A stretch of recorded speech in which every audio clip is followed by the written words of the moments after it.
I was 72 when my son told me the house was no longer mine. There was no shouting, no slammed doors, no scene you would recognize from a movie.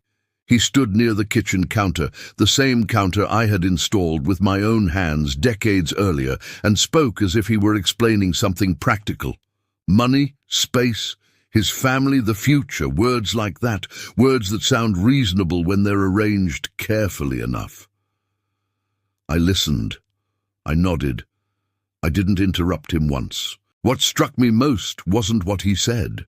It was how easily he said it, as if the decision had already been made long before that morning, as if my presence in the house had slowly turned into an inconvenience, and now it was finally being addressed. I remember looking around while he talked, not at him, but at the walls, the doorframe where I had once marked his height with a pencil, the corner of the ceiling where rain used to leak before I fixed it, the small crack in the tile near the sink.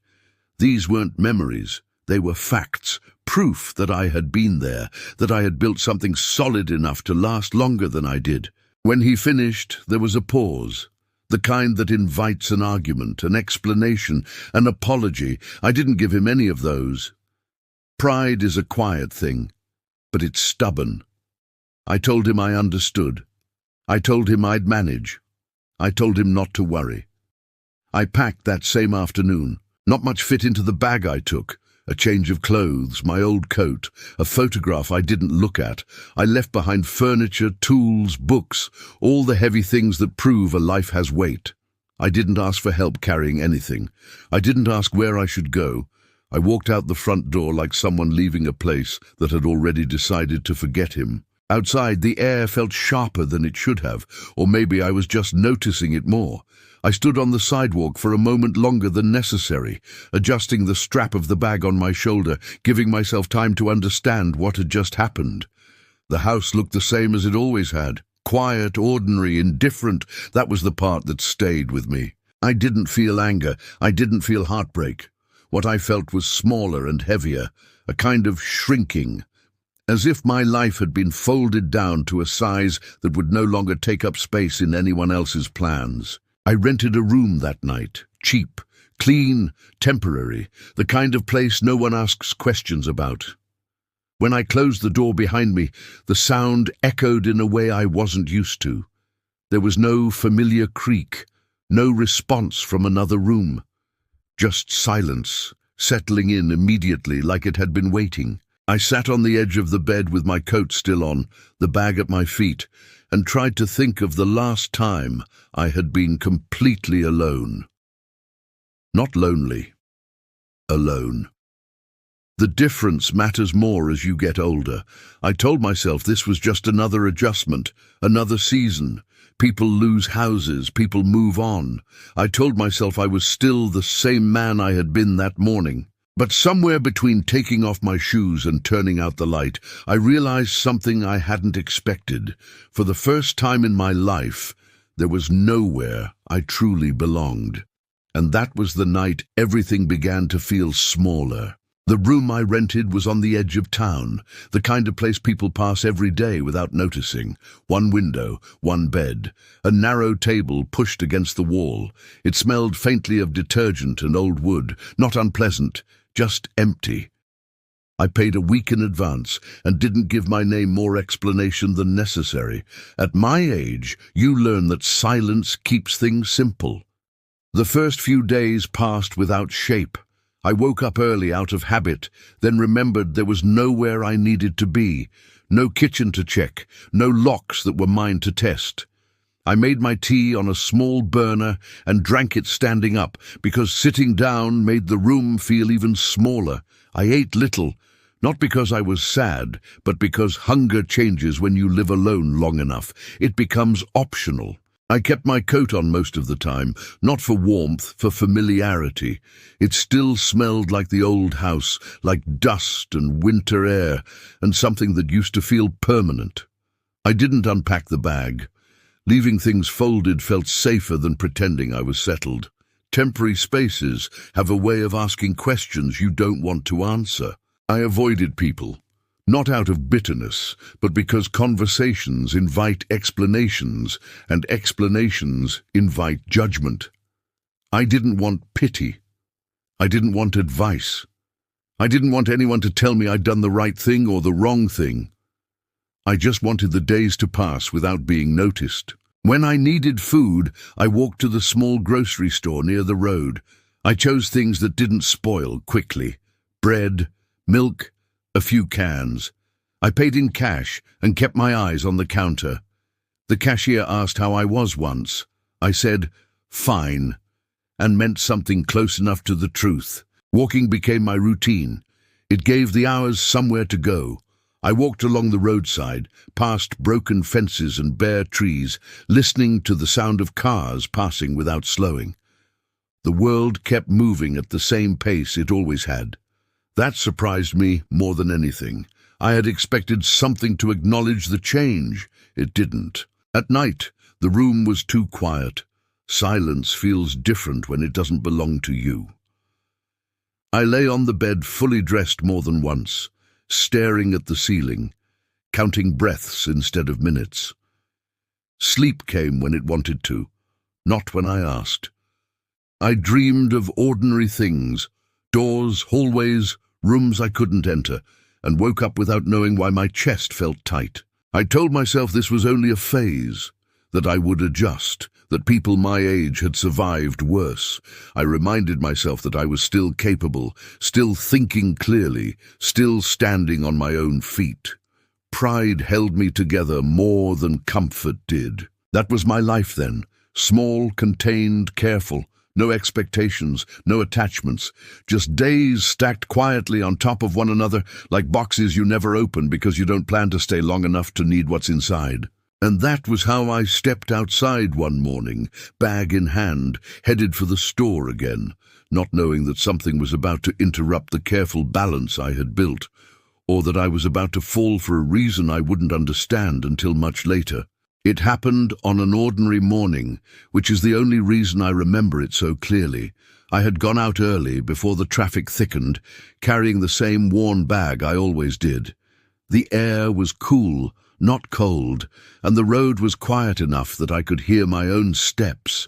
I kept to the edge, the way you learn to do when you don't want to be in anyone's way, watching the cracks in the pavement instead of the sky. I was thinking about nothing in particular. What to buy, how much money I had left, how long the bread from the day before would last, when something moved fast across my path. At first, I thought it was just a blur. Then there was a sharp sting against my leg, quick and unexpected, like a warning rather than an attack. I stumbled, my foot catching awkwardly, and before I could steady myself, I felt a weight strike my knee and shoulder at the same time. I went down hard, the bag slipping from my hand, the world tilting as the road rushed up to meet me. The pain was brief, dull, more surprise than injury. What stayed with me was the sound, the scrape of my coat against the ground, my breath leaving me all at once. I lay there for a moment, staring up, trying to understand what had happened. The cat was already gone. Grey, I think. Thin. Quick. It hadn't hissed or lingered or looked back. It had simply crossed my path and vanished, leaving me flat on my back with my heart beating faster than it should have been. As I pushed myself up onto one elbow, I noticed the tree. It stood just a few feet away from where my head had landed, its trunk split down the middle, one heavy branch hanging loose, cracked and ready to give way. The wood looked fresh, pale where it had broken.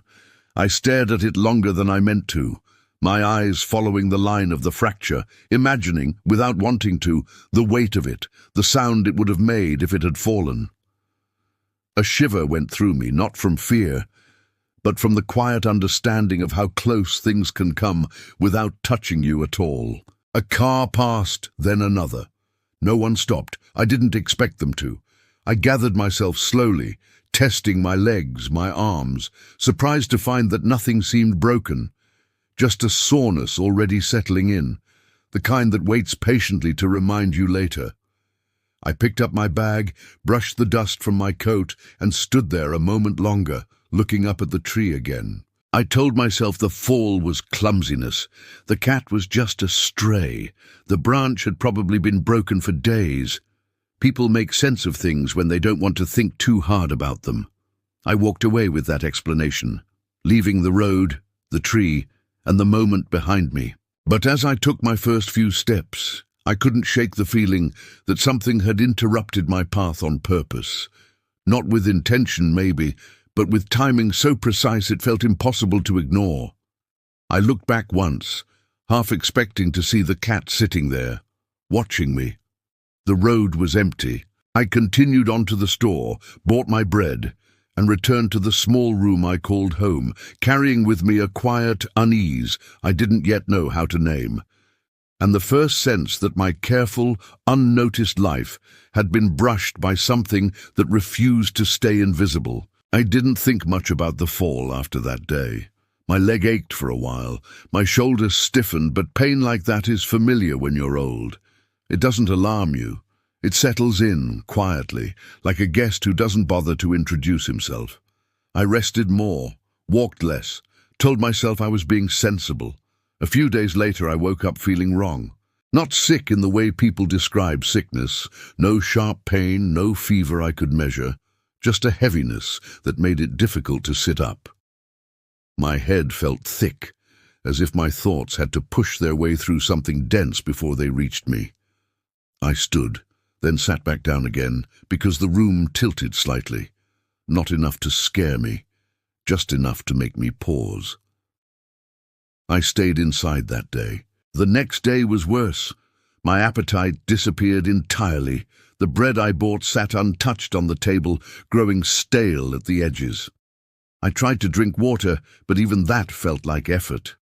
Moving from the bed to the chair left me short of breath, my heart beating harder than it should have for such small distances. I told myself it was exhaustion, or age, or both. Those explanations are easy because they don't require action. By the third day, the silence became heavy. I realized then how completely alone I was. There was no one expecting to hear from me, no one who would notice if I didn't step outside, no phone ringing, no knock on the door. The room felt smaller than before, pressing in from all sides, every sound amplified. The tick of the clock, the hum of the refrigerator in the next unit, my own breathing when it grew uneven. I lay down fully clothed more than once, not to sleep, but because standing felt unnecessary. Time stretched strangely. I couldn't tell how long I had been awake, or how long I had been staring at the ceiling. My thoughts wandered in slow circles, landing on things that didn't matter. The crack in the wall above the bed, the way the light shifted across the floor in the afternoon, the faint smell of dust that never quite left the room. At some point, I became afraid, not of dying exactly, but of disappearing without anyone noticing. The idea came quietly, without drama. I imagined the room staying the same while days passed outside. I imagined the bread growing harder, the light coming and going, everything continuing as if I had never been there at all. I'd tried to sit up once and failed. My arms felt weak, my legs uncooperative. I rested my head back on the pillow and closed my eyes, telling myself it would pass. Most things do. That was when I heard something at the door. A soft sound. A scrape. Then nothing. I didn't move. I wasn't sure I could. I lay there listening, my breath shallow, my thoughts slow, wondering if the sound was real or just something my mind had created to break the silence. Then it came again. Closer this time. And for the first time since the day my son asked me to leave, I felt the strange, cautious pull of hope. Not strong enough to trust, but present enough to keep me awake, waiting, as whatever was on the other side of the door refused to go away. I don't know how long I lay there before I finally gathered enough strength to turn my head toward the door, but when I did, the room seemed to narrow, as if everything in it were leaning in to watch what would happen next. The sound came again, a soft thud this time, followed by the faint scrape of something being pushed across the floor. It wasn't loud, it wasn't urgent, it was careful. That was what struck me most. Whatever was outside wasn't trying to get in, it was trying to be noticed. I pushed myself upright inch by inch, stopping whenever the dizziness swelled too high, my hand gripping the edge of the bed until my vision steadied again. Each movement felt deliberate, negotiated. When I finally reached the door, I rested my forehead against the wood for a moment, breathing shallowly, feeling the cool surface press back against me as if to confirm that I was still there. I opened it slowly. The cat was sitting just inside the threshold, exactly where the light from the hallway fell, the same grey cat from the road. Thinner up close than I remembered, ribs faintly visible beneath its fur, eyes calm in a way that felt out of place. Between its front paws lay a piece of bread, not fresh, not neatly placed. Just bread, slightly crushed, the edges torn as if it had been carried a long distance in a careful mouth. The cat didn't move when the door opened. It didn't flinch or back away. It simply looked up at me, then down at the bread, then back at me again, as if the exchange were already understood. I stood there longer than I should have, my hand still on the door, my legs trembling with the effort of staying upright. Something in my chest tightened, not sharply, but with a pressure that felt old and deep. No one had brought me anything in days. No one had checked to see if I was still breathing, and here was this animal, thin, quiet, uninvited, placing food at my feet with no hesitation and no expectation. I lowered myself slowly to the floor, my back sliding against the wall until I was sitting, the room spinning gently around the edges. The cat stepped forward then, closing the small distance between us, and nudged the bread closer with its nose. That was when the tears came, not sudden, not loud. They slipped down my face without permission, warm and steady, dripping onto my coat, onto my hands, onto the floor beside the bread. I didn't cover my face. I didn't wipe them away. I didn't feel embarrassed. Crying felt like another bodily function at that point, something that happened because it needed to. I placed my hand on the cat's head, unsure at first whether it would tolerate the touch, my fingers stiff and uncertain. The fur was rougher than I expected, matted in places, warm beneath my palm. The cat didn't pull away.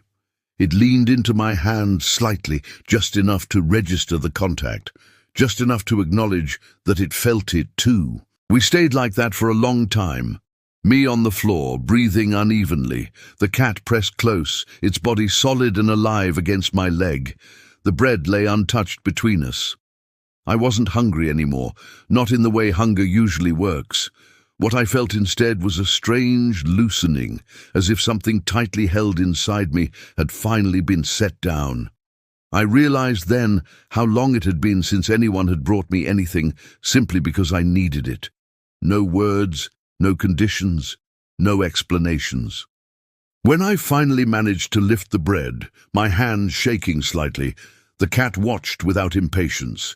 It didn't try to take it back, it didn't demand a share. It had done what it came to do. I ate slowly, each bite dry and difficult, but grounding. With every swallow, the room seemed to settle, the edges drawing back into place. Strength returned in small increments, enough to stand, enough to move back to the bed, enough to sit without feeling like I might disappear if I closed my eyes. The cat remained nearby, never climbing onto the bed, never leaving the room, positioning itself where it could see me clearly. As night fell and the light faded from the window, I lay there, listening to its breathing, shallow and steady, a quiet rhythm anchoring me to the moment. For the first time since I had been told to leave my own house, I did not feel like I was taking up space I wasn't entitled to. I felt seen, not judged, not questioned, simply acknowledged. And in that small, dim room, with a piece of bread gone stale on the table and a stray cat keeping watch, I understood something I hadn't allowed myself to think before. That being abandoned does not mean you are worthless, and that sometimes the first thing to come back for you is the one you never thought to ask for. I slept after that, not deeply, not well, but enough to feel the difference when morning came. The light through the window looked less harsh. The room felt less like it was pressing down on me. I woke with the strange awareness that I was still here, not in the abstract way you tell yourself when you're afraid, but in the physical sense, the way your body confirms it with weight and breath and pain that has not yet left. The cat was still there. It had moved sometime during the night, curling itself against the wall near the bed, close enough that I could see the slow rise and fall of its sides. When I shifted, it opened one eye, then the other, watching without alarm. It didn't come closer. It didn't retreat.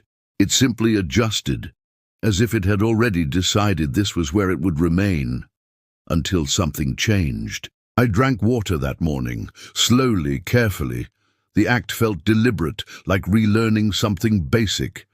The cat followed me with its eyes as I crossed the room, every movement measured, my balance uncertain but improving.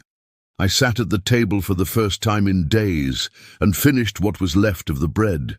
It tasted no better than before, but it stayed down, and that felt like progress. The hours passed quietly. I rested when my body asked me to.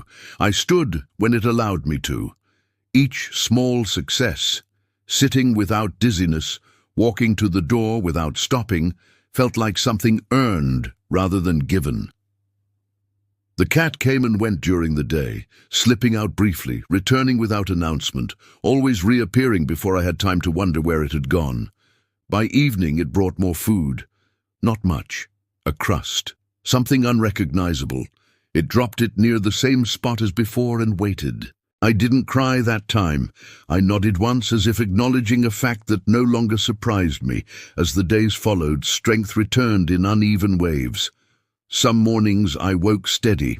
Others I felt the weakness settle back in, reminding me not to move too quickly. The cat adapted without instruction. On days I stayed in bed longer, it stayed closer. On days I moved more, it followed at a distance, stopping when I stopped, sitting when I sat. We didn't establish rules. We didn't need to. I began speaking again, not to anyone else, just to the cat. Small things, observations about the weather, comments about the road noise. I didn't raise my voice. I didn't expect responses. The sound of words felt unfamiliar at first, like using muscles that had gone unused.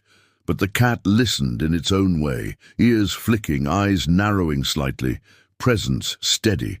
By the end of the week, I went outside for the first time since falling ill. I stood in the doorway, letting the air touch my face, the world presenting itself again without urgency. The cat sat beside me, tail wrapped neatly around its body, gaze fixed forward. For a moment I hesitated, the memory of the road, the fall, the broken tree still close enough to feel. Then I took a step. Nothing happened. The world didn't intervene. The road stayed where it was. The trees stood quietly. I felt my body respond, cautiously but correctly, and with that came a realization that surprised me with its clarity. I was not simply recovering from sickness. I was being returned, piece by piece, to a version of myself that had almost slipped away unnoticed. That evening, as I sat back on the bed, the cat settling into its familiar place, I understood that whatever time I had left would not be defined by the house I had lost or the son who had turned me away. It would be defined by attention, to my own body, to the quiet signals I had ignored, and to the small, persistent presence that had chosen not to leave when leaving would have been easier. For the first time in weeks, I did not fall asleep wondering whether I would wake up.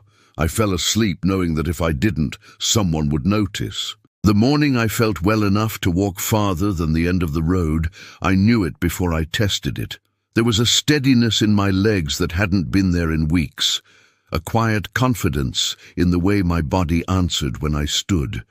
I moved slowly, the way you do when you've learned that rushing is a kind of disrespect, not just to age, but to survival. I put on my coat, checked the pocket for my keys out of habit, and opened the door. The cat was already there. It rose without hesitation and stepped outside ahead of me, stopping just long enough to look back, as if to confirm I was following. We didn't set out with a destination in mind. We never had. Walking was no longer about getting somewhere. It was about being upright in the world again, about letting the road exist without challenging it. We kept close to the edge, the same path I had taken on countless mornings before everything changed. Cars passed, indifferent and fast, the sound of them no longer startling, but still commanding respect. The cat stayed near my feet, not weaving, not darting ahead, matching my pace with an attention that felt intentional. I remember noticing how light the air felt that day, how the sky seemed higher than usual, as if it had lifted itself just to make room. We had gone only a short distance when it happened. There was no warning, no time to react, just the sudden sound of a truck coming too fast, too close, followed by a sharp, hollow impact that did not belong to the road. I turned instinctively, heart surging, already knowing what I would see before my eyes confirmed it. The cat lay still, where it had been walking moments before, its small body out of place against the hard grey of the pavement. The truck did not stop. I stood there for a second longer than made sense, my mind refusing to arrange what had just occurred into something I could accept. Then my knees gave way, and I sat down on the edge of the road, not caring who saw me or what the passing cars might think. I gathered the cat into my arms carefully, the way you hold something fragile that can no longer tell you how it wants to be held. It was light, lighter than it should have been. The warmth I had come to expect was already fading. I did not cry out. I did not call for help. There was nothing to call for. I stayed there until the traffic thinned, until the world returned to its usual rhythm, leaving me alone again. But not in the same way as before. When I finally stood, my legs shook, but they held. I carried the cat back the way we had come. Every step deliberate, every breath measured, the road suddenly longer than it had ever been. Later, after I had laid it to rest beneath a tree near the place it had first crossed my path, I sat quietly and let the silence settle around me. It felt different now. Heavier, yes, but not empty. That night the room was quiet again, the familiar kind. I lay on the bed listening to my own breathing, steady and present, and understood something with a clarity that did not hurt as much as I expected it to. The cat had not come into my life to stay. It had come to return me to it, and when it left, it took nothing with it that I had not already been given back. Life did not reward me after that. It did not soften. It did not offer replacements. The days that followed were ordinary again, and in that way they were harder than the ones that had nearly ended me. I woke up alone. I made my tea alone. I walked to the window and looked out at the road without expecting to see anything waiting for me there. The space the cat had occupied did not fill itself. It stayed empty, honest about what had been lost. But something else had changed. I moved through the days with a kind of attention I hadn't known before. I noticed how my body felt before it demanded anything from me. I rested when it asked. I ate even when hunger didn't insist. I stopped thinking of these things as weakness. Survival, I learned, is not loud. It is careful. It listens. I thought about my son often, though not in the way people might expect, not with anger, not with bitterness. I understood now that being cast out does not always come from cruelty. Sometimes it comes from impatience, from fear, from people who cannot imagine themselves growing old and do not know how to make room for those who already have. I did not excuse what he had done, but I no longer carried it like a weight I had to prove. Some evenings I walked the same road again, slower than before, more aware. When I reached the place where the truck had passed, I paused, not to relive it, but to acknowledge it. I stood there quietly, hands in my pockets, breathing in the ordinary air, letting the world pass without rushing me. The room I lived in remained small. The table remained narrow. The window still faced the same direction, but it no longer felt temporary. It felt inhabited, not by memories or ghosts, but by a man who had been reminded, briefly, painfully, and completely, that his presence mattered. No one brought me bread after that. No one waited at my door. And yet when I lay down at night, the silence did not press against me the way it once had. It rested instead, like a pause rather than an ending. I had been thrown out of a house. I had nearly vanished without notice, and still I was here. That was enough, not because someone had saved me, but because, for a short while, something small and quiet had seen me, and in being seen, I had learned how to remain.